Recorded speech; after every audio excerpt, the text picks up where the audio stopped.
3۔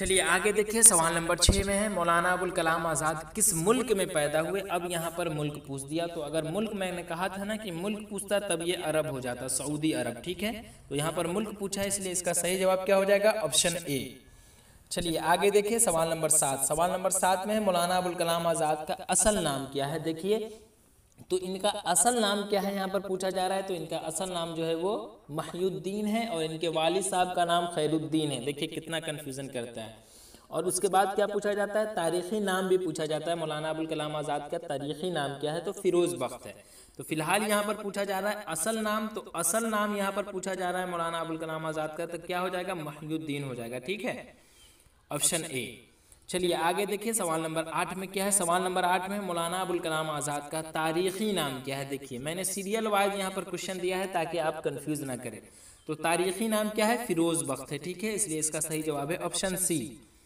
आगे देखिए, अल बलाग, अल हिलाल, लिसानुस सिद्क़, ये सब क्या है। देखिए आपसे एग्जाम में पूछा क्या जाएगा, आपसे एग्जाम में पूछा कुछ इस तरह से जाता है। सवाल नंबर 9 है ना, तो आपसे एग्जाम में पूछा जा सकता है कि अल बलाग किसका है, या फिर अल हिलाल किसका है, या फिर लिसानुस सिद्क़ किसका है। तो किसका, ये तो हम जान रहे हैं मौलाना अबुल कलाम आज़ाद का है, क्योंकि हम पढ़ ही रहे हैं। लेकिन अगर आपसे पूछ देता सवाल नंबर 9 में, जैसे पूछा अल बलाग, अल हिलाल, लिसानुस सिद्क़, ये सब क्या है, तो ये सब क्या है, अखबार है, ठीक है।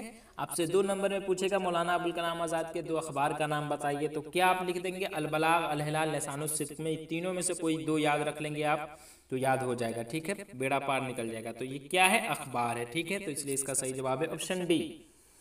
आगे देखिए, आगे क्या है, गुब्बारे खातिर, India wins freedom, Tarjumanul Quran, ये सब किनकी किताब है। तो देखिए यहाँ पर तो खैर किताब लिख दिया, लेकिन आपसे पूछ सकता है एग्जाम में कि मौलाना अबुल कलाम आज़ाद के 2 किताब का नाम लिखिए। तो तर्जुमानुल कुरान है, इंडिया विंस फ्रीडम, गुब्बारे खातिर। गुब्बारे खातिर तो हम लोग को पढ़ना है, तो एक तो याद हो ही गया और इसमें से आप पढ़ लेना, ठीक है। तो ये किनकी किताब है, मौलाना अबुल कलाम आज़ाद की है।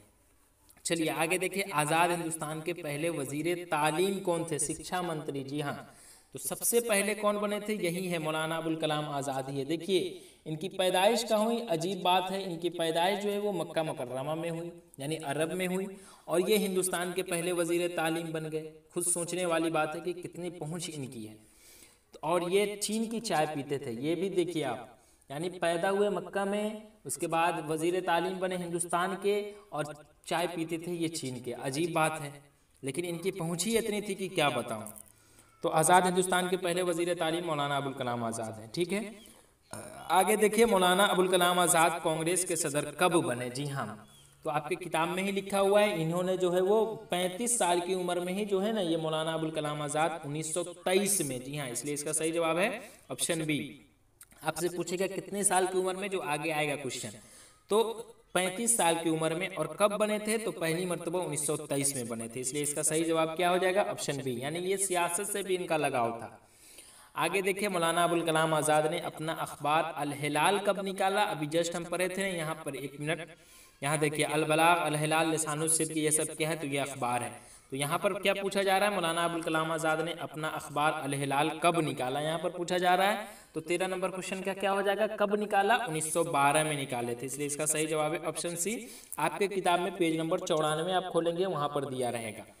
आगे देखिए, मौलाना अबुल कलाम आज़ाद ने अपना अखबार अल हिलाल कहाँ से निकाला। जी हाँ, तो कहाँ से निकाला था, तो 1912 में इन्होंने अपना अखबार अल हिलाल जो है वो कलकत्ता से निकाला था, इसलिए इसका सही जवाब क्या हो जाएगा, ऑप्शन ए, कलकत्ता। आगे देखिए, हुकूमत वक्त ने मौलाना अबुल कलाम आज़ाद के अखबार अल हिलाल को बंद कब किया। जी हाँ, देखिए इनके अखबार जो है ना, मौलाना अबुल कलाम आज़ाद का अल हिलाल अखबार, इन्हें बंद भी कर दिया गया था। तो कब बंद कर दिया गया था, ये पूछा जा रहा है। तो सबसे पहले ये कब शाये हुआ, 1912 में शाये हुआ। कहाँ शाये हुआ, तो कलकत्ता में शाये हुआ, जो हम पढ़ चुके हैं। लेकिन ये पूछा जा रहा है कि ये अल हिलाल बंद कब किया गया, तो कब बंद किया गया, 1914 में, यानी 2 साल बाद, 1912 में निकला और 1914 में ये बंद कर दिया गया। आगे देखिए, मौलाना अबुल कलाम आज़ाद को हुकूमत वक्त ने सूबा से क्यों निकाला था। तो देखिए इन्होंने क्या किया था, अल हिलाल जो अखबार है ना, इनका जब बंद हो गया था, तो अल बलाग इन्होंने एक और अखबार निकाला था। तो उसी अल बलाग अखबार जो ये निकाले थे, तो बगैर मतलब ये का तफ्तीश का, तो इसलिए ये जो है ना, अल बलाग अखबार की वजह से इन्हें हुकूमत ने ये सूबा से निकाल दिया था, इसलिए इसका सही जवाब क्या हो जाएगा, अल बलाग, ठीक है, ऑप्शन ए। अलहिलाल नहीं होगा, याद रखेंगे आप। अलहिलाल तो बंद हो गया, लेकिन उसके बाद अलबलाग निकाले ये, तो इसलिए अलबलाग जो निकाले थे ना, इसलिए मतलब इन्हें सुबह से निकाल दिया गया था, जो आगे क्वेश्चन आएगा। आगे देखिए, मौलाना अबुल कलाम आज़ाद को कितने महीनों तक नज़र बंद किया गया था? जी हाँ, ये भी क्वेश्चन आपकी किताब से ही लिया गया है, कोई भी क्वेश्चन ऐसा नहीं है जो आपकी किताब में नहीं है। पेज नंबर 94 आप खोलेंगे, वहाँ पर सारी चीज़ दी गई है। तो मौलाना अबुल कलाम आज़ाद को कितने महीनों तक नज़रबंद किया गया था? 44 महीनों तक नज़रबंद किया गया था, आपकी किताब में लिखा हुआ है। आगे देखिए, मौलाना अबुल कलाम आज़ाद को किस जेल में कैद किया गया था? तो अभी जस्ट हम ऊपर जब बता रहे थे ना कि ये जो गुब्बारे खातिर के खतूत जो है, ये मतलब क्या कहते हैं, हिंदुस्तानी सियासत के नहायत नाजुक मोड़ पर लिखी गई थी और किला अहमदनगर जेल में लिखी गई थी। तो इसलिए इसका सही जवाब क्या हो जाएगा?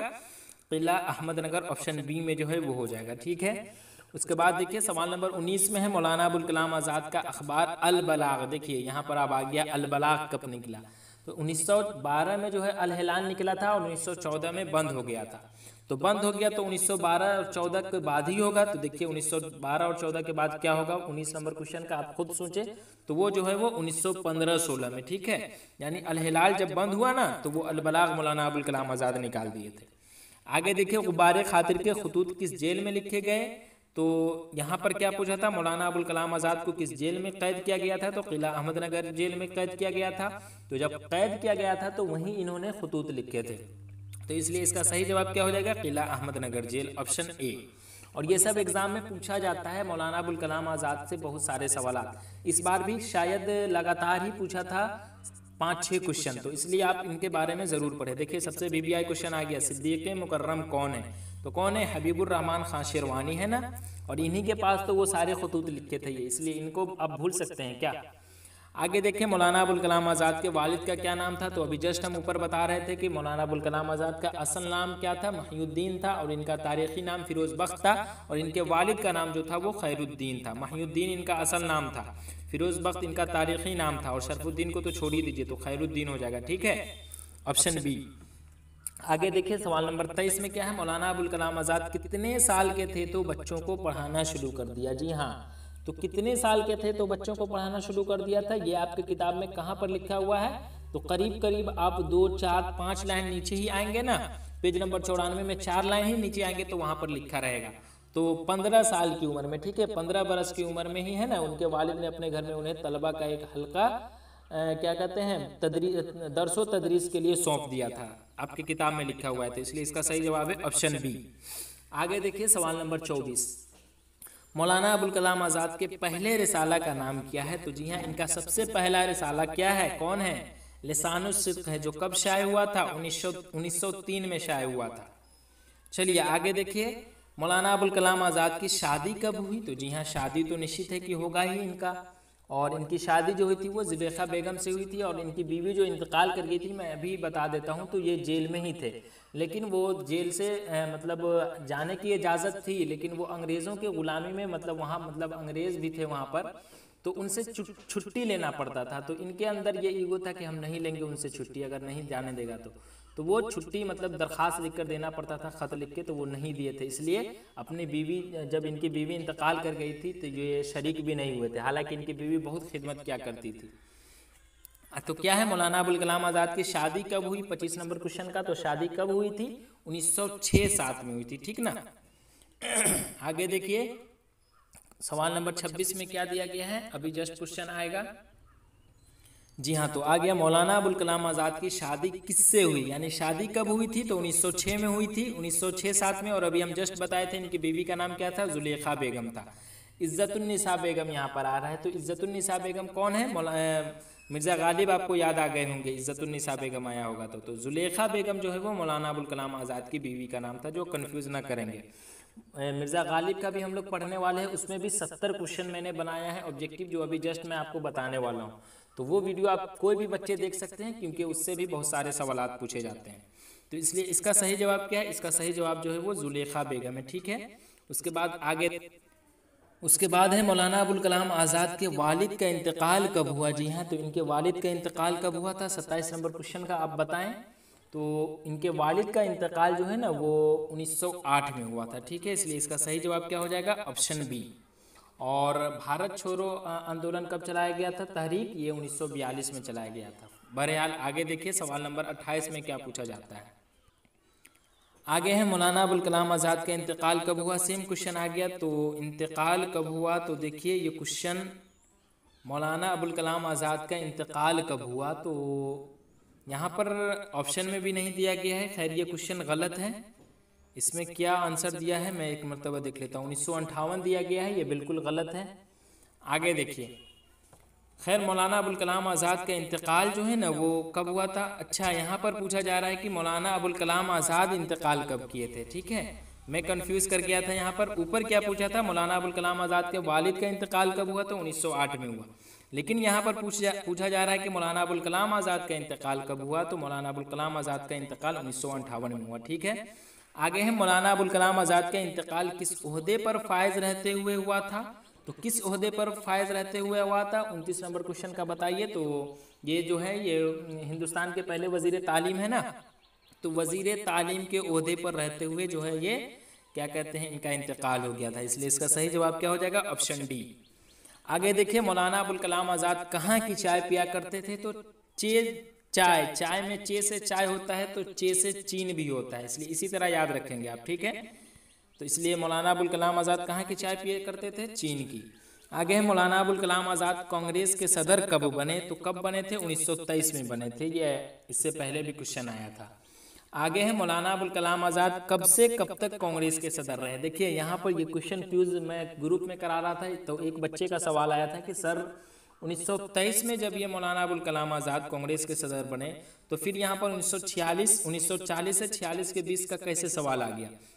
तो देखिए 1923 में वहाँ पर पूछा जा रहा था कि पहली मर्तबा जो है वो मौलाना अबुल कलाम आज़ाद कांग्रेस के सदर कब बने, तो कब बने, 1923 में बने। लेकिन यहाँ पर क्या पूछा जा रहा है, मौलाना अबुल कलाम आज़ाद कब से कब तक कांग्रेस के सदर रहे, तो 1940 से 1946 के बीच में लगातार ये क्या कहते हैं सदर रहे थे, यानी कुल 6 साल। ठीक है, तो इसलिए इसका सही जवाब क्या है, ऑप्शन ए।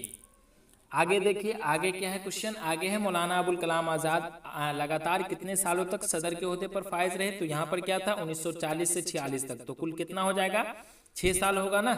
जब आपका मैथ मजबूत होगा तो आप बता सकते हैं, तो इसलिए इसका सही जवाब क्या है, 1906 साल हो गया। ठीक है, आगे देखिए सवाल नंबर 34 में क्या है, मौलाना अबुल कलाम आज़ाद मिस्र, तुर्की और इराक के सफ़र पर कब रवाना हुए, तो कब रवाना हुए थे, 34 नंबर क्वेश्चन का क्या हो जाएगा, 1908 में। और 1908 में क्या हुआ था, इनके वालिद साहब का इंतकाल भी हो गया था, है ना। तो 1908 में इनके वालिद का इंतकाल हुआ, उसके बाद मौलाना अबुल कलाम आज़ाद जो है वो मिस्र, तुर्की और इराक के सफ़र पर रवाना हो गए थे। ठीक है, तो इसलिए इसका सही जवाब क्या हो जाएगा, ऑप्शन बी। आगे देखिए सवाल नंबर 35 में है, भारत छोड़ो तहरीक आंदोलन कब चलाया गया, तो अभी जस्ट मैं आपको बता रहा था 1942 में चलाया गया था, और उसी वक्त में जो है वो किला अहमदनगर जेल में ये गुब्बारे खातिर से 3 खतूत लिखा गया था। आगे है चीनी चाय क्या कहलाती है, तो मौलाना अबुल कलाम आज़ाद कहाँ की चाय पिया करते थे, चीन के। तो चीनी चाय आखिर क्या कहलाती है, तो देखिए सादा गुलाब बिल्कुल नहीं, गोरी चंबेली बिल्कुल नहीं, जस्मीन सफ़ेद बिल्कुल नहीं, वाइट जस्मीन, जी हाँ। और यहाँ पर जो है जस्मीन सफ़ेद, वहीं यहाँ पर रहता है सफ़ेद जस्मीन, तो हो सकता था, लेकिन यहाँ पर सफ़ेद का मतलब उजला होता है, लेकिन यहाँ पर वाइट जस्मीन दिया है तो ये सही हो गया, वाइट का मतलब भी उजला होता है, तो इसलिए इसका सही जवाब क्या हो जाएगा, ऑप्शन डी। जस्मीन सफ़ेद नहीं हुआ क्योंकि सफ़ेद जस्मीन रहता तब सही होता।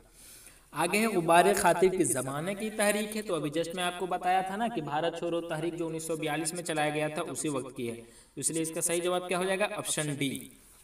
आगे देखिए सवाल नंबर 38, मौलाना अबुल कलाम आज़ाद कितनी उम्र में कांग्रेस के सदर बने, तो जी हाँ अभी जस्ट मैं आपको बताया था कि ये क्वेश्चन आएगा, 35 साल की उम्र में बने थे। और कब बने थे पहली मरतबा, 1923 ईस्वी में बने थे, और लगातार कब रहे थे, 1940 से 46 तक कुल 6 साल रहे थे। ठीक है, तो ये सब बात आप याद रखेंगे। देखिए मैं गलत निशान लगा दिया हूँ, इसलिए यहाँ पर रेड कलर का आ गया, क्योंकि मुझे लगाना था 35 पर और धोखे से मैंने 36 पर लगा दिया, तो ये नहीं है बल्कि ये है। ठीक है, 35, आप कंफ्यूज ना करेंगे।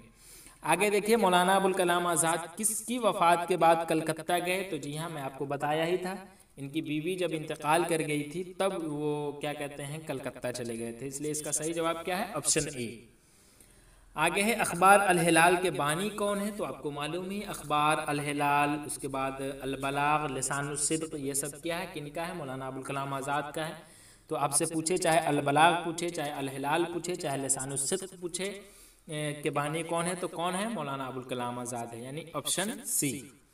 आगे देखिए सवाल नंबर 41 में गुब्बारे खातिर किसका मजमूआ है? इस साल का पूछा गया सवाल, यानी 2022 में ये क्वेश्चन पूछा गया था। तो किसका है? खुतूत का है, ठीक है, इसलिए इसका सही जवाब है ऑप्शन डी। आगे देखिए सवाल नंबर 42, अलबलाग के मदीर कौन है? यहाँ पर क्या पूछा गया था? अलबलाग के बानी कौन है? या फिर वही चीज़ है अलबलाग के मुदीर कौन है, तो कौन है?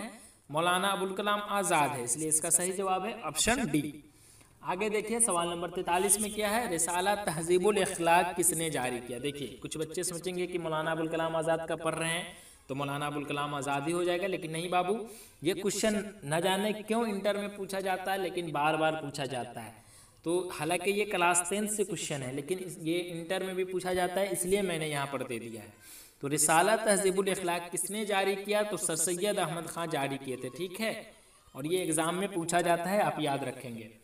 आगे देखिए, और शायद इस मरतबा भी ये क्वेश्चन पूछा गया था और ये हर साल पूछा जाता है, फिक्स है। आगे देखिए, अदबी दुनिया में मौलाना अबुल कलाम आज़ाद की शोहरत किस सिनफ़े अदब की वजह से है? तो किस सिनफ़े अदब की वजह से है आपको तो मालूम ही होगा, यानी ये क्या नाम है इसका? सहाफ़त। सहाफ़त का मतलब क्या हुआ? 44 नंबर क्वेश्चन का आप बताएं, सहाफ़त का मतलब क्या हो सकता है? तो सहाफ़त का मतलब जो है ना वो होता है जर्नलिज्म, जानते हैं आप, इंग्लिश में कहते हैं पत्रकारिता।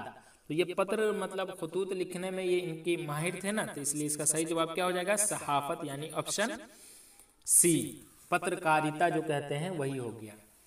आगे है, इनमें से किस रिसाले का ताल्लुक मौलाना आज़ाद से है? तो देखिए मौलाना आज़ाद से यहाँ पर पूछा जा रहा है, तो किससे है, किसका है? तो बुरहान है, तो बुरहान का बिल्कुल नहीं है, मारिफ का बिल्कुल नहीं है, लिसान उस्सिद्क़ का है, पढ़ रहे थे ना अभी, जस्ट पढ़ा था, तो इसलिए इसका सही जवाब क्या हो जाएगा? सही जवाब है इसका लिसान उस्सिद्क़, यानी ऑप्शन सी।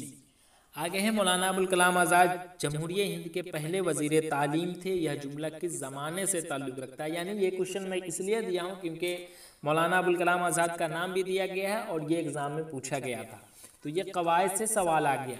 देखिए मैंने आपको बताया था, कवायद का भी मैं बता देता हूँ। माजी, हाल, मुस्तकबिल होता है ना, यहाँ पर देखिए माजी, हाल, मुस्तकबिल तीनों लिखा हुआ है, तो थाथे थी रहता है लास्ट में, जैसे यहाँ पर थाथे थी है, तो इस ये जो है किसकी पहचान है? माजी की है। तो सबसे पहले तो खैर मौलाना अबुल कलाम आज़ाद सदर जमहूरिया हिंद के पहले वज़ीर तालीम थे, ये किस ज़माने से ताल्लुक़ रखता है? तो माजी से हो गया, ठीक है हो हूँ रहता तो हाल हो जाता, ठीक, और गागेगी रहता तो मुस्तकबिल हो जाता। तो यहाँ पर क्या है? थाथे थी है ना, तो क्या हो जाएगा? माजी हो जाएगा, ऑप्शन अलिफ। चलिए आगे देखिए, इस तरह से मैंने सारे सवालों को हल कर दिया, ये लास्ट सवाल था, लेकिन आप यहाँ पर देखिए मौलाना अबुल कलाम आज़ाद जमहूरिया हिंद के पहले वज़ीर तालीम थे, यह जुमला किस ज़माने से ताल्लुक़ रखता है? तो ये एग्ज़ाम में आपके पूछा गया था, ठीक है ना, और ये आप याद रखेंगे। कुछ भी पूछ सकता है, जैसे अहमद राजा था, तो थाथे थी आया ना, अहमद राजा था, यानी माजी हो जाएगा।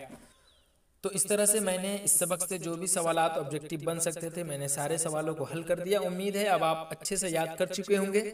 एक मरतबा में आपको याद नहीं हुआ होगा तो आप फिर से एक मरतबा वीडियो देख लें, क्योंकि इस सबक से बहुत सारे सवाल। तो चलिए आज के लिए बस इतना ही, इंशाअल्लाह फिर मैं एक बहुत ही खास वीडियो लेकर आऊँगा, तब तक के लिए खुदा हाफिज़।